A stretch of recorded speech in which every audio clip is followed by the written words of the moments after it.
नमस्कार, मैं दीपक शर्मा और मेरे यूट्यूब मंच पर आपका स्वागत है। दोस्तों, आजकल शिमला में यूं तो बहुत ठंड है, लेकिन ऐसा कहा जा रहा है कि शिमला की इस ठंड में भी मोदी जी को पसीना आ रहा है। और ये पसीना इसलिए छूट रहा है क्योंकि बीजेपी बहुत मुश्किल विकेट पर है। अब चाहे वो गुजरात हो या फिर हिमाचल हो, एक मोदी जी की जन्मस्थली है, दूसरी मोदी जी की कर्मस्थली है। और इत्तेफाक देखिए, दोनों ही प्रदेश में, दोनों ही स्टेट में मोदी जी ही चेहरा है और उन्हीं के कंधों पर बीजेपी चुनाव लड़ रही है। और ऐसे में मुश्किल विकेट पर मोदी जी कुछ ज्यादा ही परेशान है। उसका कारण यह है कि अगर यहां नाव थोड़ी सी भी डगमगाई तो मोदी जी की साख, मोदी जी के दामन पर कुछ ऐसे दाग लग सकते हैं जिसका असर 2024 के फलक पर दिख सकता है। अब कहने वाले ये भी कह रहे हैं कि गुजरात और हिमाचल में एक साथ चुनाव होने थे, लेकिन डेट्स आगे पीछे इसलिए की गई कि मोदी जी दोनों राज्यों में पर्याप्त समय दे सके। और मोदी जी ने इधर ताबड़तोड़ एक के बाद एक रैलियां भी की हैं हिमाचल प्रदेश में। और आप कह सकते हैं कि पिछले 7-8 महीने से वो बार बार हिमाचल जा रहे हैं, क्योंकि चुनाव में चेहरा वही है। लेकिन जो ग्राउंड जीरो से खबरें आ रही हैं उसमें ये कहा जा रहा है कि बीजेपी इस बार कच्चा भी खा सकती, क्योंकि कांग्रेस धीरे धीरे जमीन पर दिखाई दे रही है हिमाचल प्रदेश में। अब भले ही हिमाचल प्रदेश एक छोटा सा स्टेट है, लेकिन यहाँ की जो हार जीत है, वो मोदी जी की लोकप्रियता का पैमाना तय करेगी। ये हार, ये जीत ये बताएगी कि मोदी जी के चाहने वाले उतने ही हैं जितने 2019 में थे, या फिर चाहने वालों की तेजी से कमी हो रही है।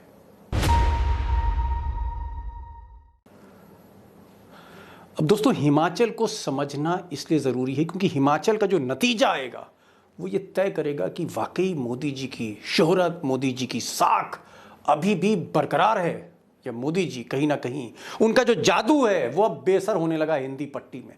इसलिए हिमाचल बहुत अहम है। इससे आपको पता लगेगा कि अगले साल राजस्थान में क्या होने जा रहा है, मध्य प्रदेश में क्या होने जा रहा है, आपको पता लगेगा छत्तीसगढ़ में क्या होने जा रहा है। आपको पता लगेगा कि आने वाले साल में जो चुनाव हो रहे हैं वहां बीजेपी कहां खड़ी होगी। इसलिए हिमाचल बहुत अहम है।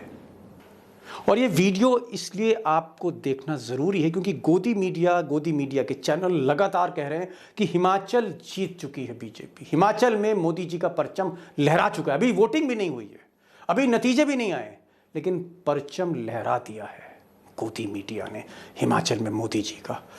मैं आज आपको ग्राउंड जीरो की रिपोर्ट से रूबरू करूंगा और हमारे साथ एक बहुत ही वरिष्ठ पत्रकार होंगे, अधीर जी, जो दैनिक भास्कर में कई बरस हिमाचल के एडिटर रहे, वो भी होंगे, खुलासे करेंगे। और मैं ये भी बताऊंगा कि हिमाचल प्रदेश में बीजेपी की दाल क्यों पतली है, क्यों ये एक टर्निंग पॉइंट होगा मोदी जी की सियासत के लिए। क्योंकि यहां पर अगर मोदी कच्चा खा गए तो आप मान लीजिए कि 2024 में फिर मोदी जी की नाव कहीं ना कहीं पलट भी सकती है। अब दोस्तों, अलग अलग रैलियों में मोदी जी बार बार ये दावे कर चुके हैं कि वो पिछले 30-40 बरसों से हिमाचल प्रदेश को हथेली की तरह जानते हैं, क्योंकि प्रचारक के तौर पर उन्होंने वहां बहुत काम किया है, जिलों में काम किया है, कस्बों में काम किया है। लेकिन आज वहां पर ग्राउंड सिचुएशन क्या है? क्या वही हिमाचल जहां 40 बरस तपस्या करी या बरसों से तपस्या करते चले आ रहे मोदी जी, वो क्या हिमाचल हाथ से निकल रहा है उनके? मैं एक एक करके कारण बताऊंगा, फैक्ट्स एंड फिगर की बेसिस पर। पहला कारण देखते हैं। अब दोस्तों, एक छोटा सा राज्य हो जिसकी 68-70 लाख की जनसंख्या हो, वहां पर 2.5 लाख सरकारी कर्मचारी हों, और वो कर्मचारी अगर आंदोलित हैं, धरना प्रदर्शन जुलूस निकाल रहे हैं पेंशन को लेकर, और आप ये मानिए कि 2.5 लाख का मतलब अगर वोट की गिनती गिने तो तकरीबन 14-15 लाख वोट। अगर ये वोट नाराज है सड़कों पर है, तो आप सोच सकते हैं कि बीजेपी किस विकेट पर खड़ी है। वहाँ पर एक अहम कारण है। कारण नंबर 2, पहली बार, जी हाँ, इतिहास में पहली बार हुआ है कि बीजेपी की सरकार हिमाचल में हो और बीजेपी सारे बाई इलेक्शन हार जाए, 3 विधानसभा हार जाए, 1 लोकसभा हार जाए, एक ऐसी जगह लोकसभा हार जाए जहां पर उसका कैंडिडेट की डेथ हो चुकी हो और सहानुभूति लहर के बावजूद बीजेपी हार जाए। सोचिए, एंटी इनकम्बेंसी, सत्ता विरोधी लहर का क्या हाल है पिछले 7-8 महीने में। कारण नंबर 3, फिर वही 68-70 लाख की आबादी और उसमें 9.5 लाख युवक बेरोजगार। क्या है कारण, ये हम पूछेंगे अपने सुपर संपादक से बातचीत में कि कारण क्या है। और ये जो बेरोजगार हैं, जो जिले जिले में धरना दे रहे हैं, क्या वाकई ये बीजेपी की पगड़ी उछाल देंगे आने वाले पोलिंग वाले दिन 12 नवंबर को? पूछेंगे ये सवाल भी। कारण नंबर 4, गौतम भाई अडानी, मोदी जी के अभिन्न मित्र। और अडानी फैक्टर इसलिए है क्योंकि अडानी जी वहाँ जो है सेब खरीदते हैं सस्ते दाम पे, ऐसा लोग कहते हैं, और बेचते हैं ज़्यादा महंगे रेट पे। और कहीं ना कहीं जो एप्पल है वो वहाँ की इकॉनमी का पार्ट है, तो किसान नाराज़ हैं। और वैसे भी किसानी के लेकर और भी कई मुद्दे हैं, एक फैक्टर उसमें से अडानी है, उस पर भी मैं डिस्कस करने जा रहा हूँ। कुछ खुलासे करेंगे हमारे संपादक साहब। कारण नंबर 5, और एक कम्युनिटी ऐसी है बीजेपी से बहुत नाराज़ है, और वो कम्युनिटी है गद्दियों की। गद्दी कह लीजिए, चरवाहा कह लीजिए, ओबीसी में आते हैं। और ये जो चरवाहा हैं ज़्यादातर आप कह सकते हैं अपर हिमाचल में हैं, कांगड़ा साइड में हैं, और एक भी सीट इस बार इनको नहीं दी है, बेहद नाराज़ की है। और ये कहीं ना कहीं बदला लेने के मूड में है, असर होगा। और एक और कारण, भीतर घात। और भीतर घात का आलम यह है कि वहाँ पर आप कह सकते हैं कि नड्डा, जेपी नड्डा जो अध्यक्ष हैं बीजेपी के, उनकी सीधी लड़ाई चल रही है अनुराग ठाकुर। यहाँ वही अनुराग ठाकुर जिन्होंने अमित शाह के बेटे जय शाह को जय शाह बनाया। तो फिलहाल अनुराग ठाकुर की बनती नहीं है जेपी नड्डा से। और ऐसा कहा जाता है कि इस भीतर घात के चलते अनुराग ठाकुर, उनके पिता प्रेम कुमार धूमल, उनके ससुर गुलाब सिंह ठाकुर, इन सबके टिकट कटवा दिए जेपी नड्डा ने। और जेपी नड्डा और जयराम ठाकुर जो मुख्यमंत्री हैं, इनके पीछे मोदी जी का हाथ है। तो कहीं ना कहीं ये जो लड़ाई है अब ये सरफेस पर दिखने लगी है। और ऐसा कोई जिला नहीं जहां पर बगावत का धुआं न दिख रहा हो। कई लोगों के टिकट काटे गए, कई ऐसे एमएलए हैं, कई ऐसे मंत्री हैं पूर्व के जो बीजेपी को छोड़ के या तो इंडिपेंडेंट लड़ रहे हैं या फिर कांग्रेस से लड़ रहे हैं। तो ये जो भीतर घात है मार दे रही है इस वक्त बीजेपी का, जैसे दम घुटता जा रहा हो इस बगावत के धुएं में। और इसका जो नतीजा है हमको दिसंबर में पता लगेगा जब मशीनें खुलेंगी। दोस्तों, मोदी जी वाकई क्यों घबराए हुए हैं? मैं बहुत ज़्यादा आपको इंतज़ार नहीं कराऊंगा, इस घबराहट का कारण जानते हैं। चलते सीधे शिमला की तरह। मेरा पहला सवाल अधीर भाई आपसे ये है कि इस वक्त जो स्थिति है, जहां मैं देख रहा हूं कि सारा का सारा जो बोझ है हिमाचल का, या यूं कहें कि जो बीजेपी की कमान है, वो मोदी जी ने अपने हाथ में ले ली है। आपको क्या लगता है कि मोदी जी जिस घोड़े पे बैठे हैं ये मंजिल तक बीजेपी को पहुंचा देगा, या कहीं बीच में पब्लिक जो है हाईजैक कर सकती है और पड़ला जो है वो कांग्रेस का भारी? तो इस वक्त ग्राउंड सिचुएशन क्या है? बीजेपी आगे है या कांग्रेस आगे है? आपने बिल्कुल सही कहा कि जो भाजपा का चुनावी रथ है, अभी हम पिछले 20 दिनों को ना देखें तो जो पिछले लगभग 8 महीने से जिस तरह मोदी जी ने पूरी कमान अपने हाथ में लेकर रखी, भाजपा सरकार के चाहे प्रदेश सरकार के 4 साल पूरे होने की बात हो, केंद्र सरकार के 4 साल पूरे होने पे 31 मई को इसी साल शिमला में रैली करने मोदी जी आए, और उसके बाद अभी पिछले हालिया दिनों में 15 दिनों में पूरी तरह से मोदी जी 3 रैलियां करके गए हैं। लेकिन फिर भी अभी भाजपा जो है प्रदेश में मुश्किल पिच पर खेल रही है, क्योंकि यहाँ कई कारण ऐसे हैं जो भाजपा को अभी भी मुश्किल में डाले हुए हैं, भले ही वो कितनी कोशिश कर लें, या जिसे हम कहें कि गोदी मीडिया जो भी उनको फ्रंट रनर दिखाए, या जो हमारे सर्वेज हैं, मैं सर्वे की बात नहीं करना चाहूंगा, लेकिन अभी जो सर्वे आए हैं उसमें जो दिखाया जा रहा है उससे हिमाचल की जो जमीनी हकीकत है वो बिल्कुल अलग है अभी। और अभी भाजपा मुश्किल पिच पर है। कांग्रेस का आज 25 तारीख है, नामांकन आज हिमाचल में पूरे हुए हैं, तो कांग्रेस का जो है अपर हैंड है। एक चीज जो मैं अधीर भाई देख रहा था, ये तो खैर बात आ रही है कि कांग्रेस जो है, भले ही वीरभद्र सिंह जो 6 बार के मुख्यमंत्री रहे अब वो नहीं है, उनकी पत्नी जो है, जो विडो है, उन्होंने कमान कांग्रेस की तरफ से संभाली है। प्रियंका गांधी जी रण में उतर चुकी हैं, उनकी भी काफी भीड़ है। मैं ये जानना चाह रहा था कि एक जो बड़ा मुद्दा मुझे दिख रहा है, हो सकता है आपकी उसकी राय अलग हो, पेंशन नहीं जी। पेंशन को लेकर जो हंगामा है। और मुझे, जहां तक मैं हिमाचल को थोड़ा बहुत समझता हूं, हिमाचल प्रदेश में तकरीबन 2.5 लाख कर्मचारी हैं और बिल्कुल 68 सही। लाख की आबादी हिमाचल प्रदेश की। और अगर उसमें से 2.5 लाख कर्मचारी हैं और हर घर में अगर 3 या 4 आदमी हैं, तो 15 लाख वोटर तो सरकारी कर्मचारी के खाते से वोट डालते हैं। ये जो बिल्कुल सही। सरकारी कर्मचारी हैं, ये जो पेंशन को लेकर जयराम ठाकुर के मुखालिफ हैं, मोदी जी को सुनना नहीं चाह रहे, बीजेपी से नाराज हैं, ये कितना बड़ा फैक्टर होने जा रहा है इस बार चुनाव में? जी दीपक भाई, हिमाचल की राजनीति में जो कर्मचारी है वो बहुत ही बड़ा संगठित और मजबूत वर्ग है, और उनकी हमेशा से अपेक्षाएं सरकार से रहती है, और सरकार को बदलने की क्षमता पूरी कर्मचारियों के हाथ में रहती है। ये तो मैं 2.5 लाख कर्मचारी हम उनकी बात कर रहे हैं, आप बिल्कुल सही कह रहे हैं, यही संख्या है। उसके अलावा जो कॉन्ट्रैक्ट पे काम कर रहे हैं, दिहाड़ी पे काम कर रहे हैं, तो वो संख्या जाके 20 लाख के आसपास जाती है। तो कर्मचारियों की जो ओल्ड पेंशन स्कीम है, जो 2003 के बाद मुद्दा बना है पूरे देश भर में, वो खत्म कर दी गई है। तो ओल्ड पेंशन स्कीम इस बार बहुत ही बड़ा मुद्दा है, और कांग्रेस ने जिस तरह कहा है कि आते ही सरकार में सबसे पहले ओल्ड पेंशन स्कीम को बहाल करेंगे, और दूसरी तरफ अभी हालिया दिनों में मुख्यमंत्री ने विधानसभा में ये कहा कि अगर कर्मचारियों को पेंशन चाहिए तो हमारी तरह चुनाव लड़कर दिखाए। तो वो जो है उससे कर्मचारी वर्ग बड़ा निराश है। सोशल मीडिया पे लगातार इस चीज को लेकर और सड़कों पे यहाँ पर बड़े आंदोलन हुए, बड़े संघर्ष हुए।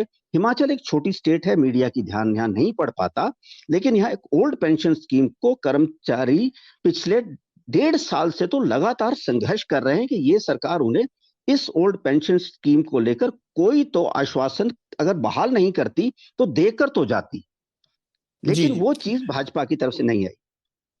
ये भी कहीं ना कहीं ऐसा लोग कह रहे हैं कि मोदी ज्यादा से ज्यादा समय हिमाचल को पहले देंगे, अकेले सारा उन्होंने चीजें संभाल रखी हैं और बाद में गुजरात जाएंगे। सवाल मेरा ये है कि जी अगर मोदी जी ने सारी कमान संभाल रखी है पिछले 1.5-2 साल से, मुख्यमंत्री जो जयराम ठाकुर हैं वो डमी है, यानी मुख्यमंत्री भी मोदी जी हैं, प्रधानमंत्री भी हिमाचल में मोदी जी हैं, तो ये बताइए कि फिर अगर सब कुछ मोदी जी हैं, सब कुछ मोदी में है, तो फिर जो बाई इलेक्शन हुए थे, चारों की चारों जी सीटें भाजपा कैसे हार गई? 3 विधानसभा हार गई, 1 लोकसभा हार गई, तो ये तो एकदम सुपड़ा साफ हो गया भाजपा का। बिल्कुल, आपने सही कहा कि मोदी जी, आप भी जानते हैं, हम भी जानते हैं कि किसी भी राज्य का चुनाव हो, मोदी के नाम पर ही उनका प्रदेश नेतृत्व और संगठन चुनाव लड़ता है। अब रही बात, जो 1 साल भी नहीं हुआ अभी वो उपचुनाव हुए, कि उसमें 3 विधानसभा चुनाव और एक लोकसभा क्षेत्र जो मंडी का था, जहां से पिछली बार 2019 में भाजपा के जो प्रत्याशी थे स्वर्गीय राम स्वरूप शर्मा जी, वो 4.25 लाख वोटों से जीते थे। लेकिन उनमें से उस मार्जिन को पूरा कवर करते हुए कांग्रेस की प्रत्याशी प्रतिभा सिंह ने उन 17 सीटों, विधानसभा सीटों वाली उस लोकसभा सीट को भी जीता। तो उसके बाद जो परिस्थितियां हैं कि 4 साल की सरकार के बाद, और हिमाचल में ये पहली बार हुआ कि कोई भी वो सत्ताधारी पार्टी अपना बाई इलेक्शन सारे हार गई हो। तो और एक जगह तो इनकी जुब्बल कोटखाई में इनके प्रत्याशी की जमानत तक जब्त हो गई। तो उसके बाद ये पिछले 4 साल, पिछले साल ये अक्टूबर के आखिर में चुनाव हुआ था और 2 नवंबर को नतीजे निकले थे। तो दीपक भाई, पिछले 1 साल में ऐसा भाजपा कुछ नहीं कर पाई जिसके दम पर आज भाजपा ये कहे कि हम दोबारा में, भले ही ये कहे कि मिशन रिपीट का नारा दे रहे हैं कि हम दोबारा से सत्ता में आएंगे। और इसके अलावा भाजपा के अंदर कई अंदरूनी कारण है, कई जगहों पर जो टिकटों का वितरण हुआ है, और कुछ पुराने नेताओं के साथ जो उनको अनदेखी हुई है, वो कई ऐसे कारण हैं जिसकी वजह से भाजपा मुश्किल में है। लेकिन मेरा जी, एक सवाल है कि मैं जब हिमाचल प्रदेश के अखबार देखता हूँ वहाँ के, उन अखबारों में जो लोकल न्यूज़पेपर्स हैं उसमें अ, आए दिन बेरोजगारी को लेकर कोई धरना, प्रदर्शन, जुलूस, युवाओं का ये जो बेरोजगारी का मसला है, वाकई जी। क्या सीरियस है? Is it serious Himachal Pradesh में? दीपक भाई, आपने बिल्कुल सही मुद्दा पकड़ा है। आपकी रिसर्च बिल्कुल सही है कि हिमाचल की आबादी 72-74 लाख के आसपास है इस समय, और इसमें से 9.5 लाख युवा जो है हमारा बेरोजगार है। इसकी बेरोजगारों की पीड़ा ये है कि हिमाचल में एक इंडस्ट्री नहीं है, खेती बाड़ी ज्यादा नहीं है जहां पर वो रोजगार कर सके, और तो इसीलिए वो सिर्फ सरकारी नौकरियों से उन्हें अपेक्षा रहती है, या सेना में भर्ती। लेकिन जो सरकारी नौकरियां हैं बिल्कुल भी हिमाचल में पिछले 5 साल से लगातार कम होती गई। अब हालत ये है कि हिमाचल में जो बेरोजगारी दर है वो 9.17% है। क्या बिल्कुल। ये जो अडानी फैक्टर है वाकई बहुत एक सीरियस इशू हो सकता है चुनाव में? और जो किसान है, जो गांव का आदमी है, देहात का आदमी है, वो वाकई अडानी जी को नायक की जगह खलनायक के तौर पे देखता है? और क्या उसका असर मोदी जी पे होगा? क्योंकि दुनिया तो यही जानती है, हम दो हमारे दो, मोदी, शाह, बिल्कुल। अंबानी और अडानी। ये अडानी फैक्टर ग्राउंड सिचुएशन पे इसका क्या असर होगा चुनाव में? इसका अगर दीपक भाई सीधे तौर पर देखें तो हिमाचल के 6 जिले, शिमला जिला, उसके अलावा किन्नौर, लाहौल स्पीति जिले में भी अब सेब होने लगा है, कुल्लू जिला हो गया, और हमारा कुल्लू मनाली सिरमौर, वाला कुल्लू। कुल्लू कुल्लू मनाली वाला कुल्लू जिला हो गया, और हमारा मंडी जिले की लगभग 5 सीटें, तो लगभग 20 सीटों पे वो लोग बागवान हैं जो सेब उगाते हैं। अब रही बात अडानी जी की, तो अडानी जी के यहाँ आने के बाद हुआ क्या कि यहाँ पर जो कोल्ड स्टोरेज की एक चेन बनी वो अडानी की बन गई, या दूसरे प्राइवेट प्लेयर्स आए। सरकारी क्षेत्र से बागवान लगातार मांग करते रहे कि सरकारी क्षेत्र में भी यहाँ पर गवर्नमेंट भी अपने कोल्ड स्टोरेज खोले, लेकिन वो नहीं हुआ। इसके अलावा बागवानों की ये मांग रही कि जो अडानी को यहाँ सब्सिडी देकर, हर सुविधा देकर कोल्ड स्टोरेज खुलवाए गए हैं, उसका कुछ हिस्सा हिमाचल के बागवानों के लिए 25 से 30% वहां हमें दिया जाए, लेकिन वो नहीं हुआ। अब अडानी जी होता क्या है कि जुलाई के एंड में सेब की खरीद शुरू करते हैं। इस बार जब सेब की खरीद चल रही थी ओपन मार्केट में, तो उस समय मार्केट में रेट सेब का 82 से 88 रुपए किलो था। लेकिन अडानी के आते ही, मार्केट में आते ही उन्होंने रेट गिरा दिए, उसे सीधा 62 60 से 64 रुपए के बीच लाकर खड़ा कर दिया। मिल रहा मतलब ना आप उस पर कहना चाह रहे हैं सब्सिडी। मोनोपोली मोनोपोली हो चुकी है एक तरह से, पूरी हर तरह तरह से। से मोनोपोली अडानी की हो चुकी है हिमाचल। इस वजह से 20 सीटों पर यह फैक्टर बहुत मजबूती से काम बड़ी करेगा। बात है। 68 में 20 अगर ये सीटें हैं, हिमाचल जैसे स्टेट में जहां मोदी जी के रहते पार्टी स्वीप करती चली जा रही है अब तक, अगर बीजेपी झटका खाती है तो हम इसको क्या माने कि मोदी जी का जो पॉपुलैरिटी चार्ट है वो के नीचे आ रहा है? क्या लोकप्रियता घट रही है? और लोगों को लग रहा है कि नहीं, जो वादे थे वो पूरे इन्होंने नहीं किए, और सिर्फ जुमलों पे सरकार बनाना आगे चल के मुश्किल होगा। What will be the message अगर झटका बीजेपी खाती है तो? बिल्कुल। देखिए, मोदी जी 1998 के बाद हिमाचल के प्रभारी रहे और हिमाचल को बहुत अच्छी तरह से जानते हैं। वो जब भी यहाँ आते हैं तो अपने किसी पुराने कार्यकर्ता का नाम किसी रैली में ले लेते हैं कि वो आजकल कहाँ है, वो आजकल कहाँ है, उसके साथ मैं वहां तक गया था। तो वो इमोशन, क्योंकि हिमाचल एक पहाड़ी राज्य है, सीधे साधे लोग, इमोशनल कनेक्ट लोगों का हो जाता है। और भाजपा जिस तरह से चुनाव लड़ती आई है, और 3 साल पहले जो लोकसभा के चुनाव हुए, ऐसा कभी हुआ नहीं था कि 4 लाख के बड़े अंतर से ज्यादा से चारों सीटें जीत जाएं। तो उन परिस्थितियों में कि उसके 2 साल बाद ही 2021 में जो उपचुनाव हुए, जिस तरह से भाजपा हारी और ये चुनाव हार जाती है, तो ये साफ रहेगा, भले भले ही प्रदेश का नेतृत्व तो कुछ भी रहे, क्योंकि अगर जीते तो जैसे हर प्रदेश में होता है, मोदी जी की और अमित शाह जी की जीत रहती है, और अगर हारे तो प्रदेश नेतृत्व के जिम्मे डाल दिया जाता है। तो अगर हारते हैं तो ये साफ है कि तमाम कोशिशों के बाद भी, केंद्रीय नेतृत्व हो, मोदी जी के प्रयासों के बावजूद भी, हिमाचल की जो लोकल लीडरशिप थी उसमें कोई ऐसी कमी थी कि भाजपा, जबकि इन्होंने उत्तर प्रदेश का चुनाव दोबारा जीता। मतलब आप ये कहना चाह रहे हैं कि अगर हिमाचल जीत गए तो मोदी मोदी, और हार गए तो फिर जयराम ठाकुर वहाँ के मुख्यमंत्री उन्हीं के ऊपर ठीकरा फोड़ा जाएगा इसका। बिल्कुल, बिल्कुल, बिल्कुल। अब दोस्तों, एकाध कारण हो, एकाध वजह हो, एकाध परेशानियां हो, मुश्किलें हों तो आदमी उभर सकता है, लेकिन कदम कदम पर, हर जगह, हर मोड़ पर अगर कोई मुसीबत है, लोग कहीं ना कहीं जिंदाबाद मुर्दाबाद कर रहे हैं, तो बड़ा मुश्किल होता है कि फिर एक छोर से दूसरे छोर तक अपनी नाव को ले जाना। और मोदी जी इन्हीं थपेड़ों में फंसे हुए हैं, एक के बाद एक के बाद एक। और शायद आपने वो कारण भी सुने और आपने संपादक जी को भी सुन लिया है, जो हिमाचल में पिछले 25 साल से एक्टिव हैं। और मुझे लगता है कि वाकई BJP is on a very difficult wicket. दाल पतली है बीजेपी की, नाक डगमगा रही है। लेकिन हाँ, इसके साथ साथ एक और फैक्टर है। ये तस्वीर देखिए, प्रतिभा सिंह। और प्रतिभा सिंह 6 बार के मुख्यमंत्री रहे वीरभद्र सिंह, उनकी विधवा है। और प्रतिभा सिंह ने पिछले साल जब बाई इलेक्शन जीता तो वाकई इन्होंने कमाल करके दिखाया। लेकिन इनकी एक खासियत ये है कि ये बहुत ज़्यादा हाई प्रोफाइल नहीं है, लो प्रोफाइल है, और धीरे धीरे आप कह सकते हैं कि ये ज़मीन पर बढ़ती चली जा रही। और आज राहुल गांधी ने और प्रियंका गांधी ने या कांग्रेस ने कमान इन्हीं के हाथ पे दे रखी है।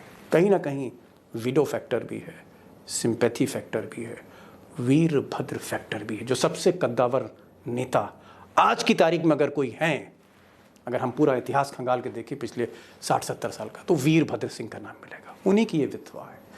ये भी एक फैक्टर है। बहरहाल हमको इंतज़ार करना पड़ेगा दिसंबर के महीने का, जब नतीजे आएंगे। मैं सिर्फ इतना ही कहना चाहता हूँ कि हिमाचल में अगर गच्चा खा गए मोदी, तो ये एक पैमाना होगा हिंदी हार्टलैंड का, काउ बेल्ट का, कि हिंदी हार्टलैंड में वो मोदी जिसका जादू गली गली कस्बे कस्बे चलता है, आज की तारीख में क्या वो जादू उतर रहा है?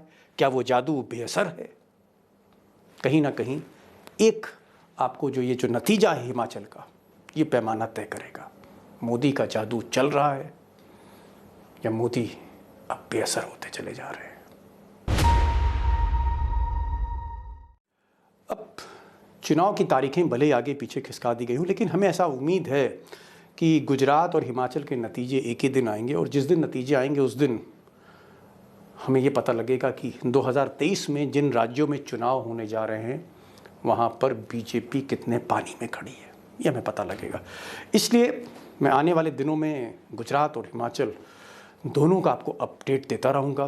कोई ना कोई एक्सपर्ट हमारे साथ होगा, कोई ना कोई संपादक हमारे साथ होगा, जो हथेली की तरह इन राज्यों को जानता हो और आपको वो खबर दे जो गोदी मीडिया आपसे छुपाती है। यही मेरा मकसद है। इसलिए इस वीडियो को शेयर करिए ज़्यादा से ज़्यादा, कि चाहे वोट देने वाला हो हिमाचल में, गुजरात में, या जिसे आगे वोट देना है, उसको पता लगता रहे कि बीजेपी आखिर खड़ी कहाँ है, किस विकेट पर खड़ी है, और हार जीत के मायने क्या होंगे 2024 के लिए। इसलिए इस वीडियो को शेयर करिए और कमेंट ज़रूर आप लिखिए। मैं आपके कमेंट्स पढ़ता हूँ, कोशिश करता हूँ जवाब देने की। और साथ ही साथ एक आखिर में मेरी रिक्वेस्ट रहती है चैनल को सब्सक्राइब करने की। दोस्तों से कहिए उस चैनल को सब्सक्राइब करें, बेल आइकॉन ज़रूर क्लिक करें, आपको वीडियो का नोटिफिकेशन सबसे पहले मिलेगा। ये एक वजह रहती है, इसलिए आप बेल आइकॉन ज़रूर क्लिक करें। तो आज बस इतना ही, फिर मिलेंगे एक नए वीडियो के साथ। तब तक के लिए नमस्कार।